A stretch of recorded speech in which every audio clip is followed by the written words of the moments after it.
We have seen some of the modeling we've done, like from JP Morgan and so Malaysian Institute of Economic Research.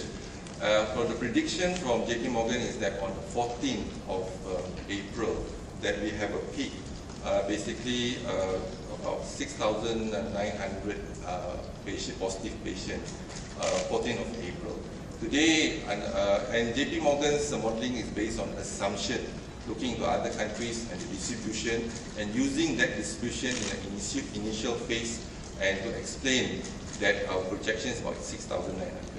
Malaysian Institute of Economic Research, for example, they are using the modeling and looking into the prediction of perhaps we are getting more than 8,000 or 9,000 patients within the next 1 week. But what is the reality is that we are looking into our cases, monitoring it very closely. And although from Malaysian Institute of Economic Research and JP Morgan, they are based on assumption, but our analysis based on reality. That means we are using our daily data and key in the data as accurate as possible.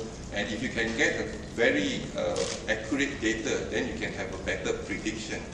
Now, our prediction have shown that our trend are quite stable at the moment, and we did not see any exponential surge. And perhaps also we might have the peak. For the last week was perhaps our peak, because now you see that our cases are getting less and less. So that is a good sign for us. Then we have our prediction as well in terms of the infectivity. Before the MCO be implemented, phase 1 or phase 2, we have calculated our infectivity of R0.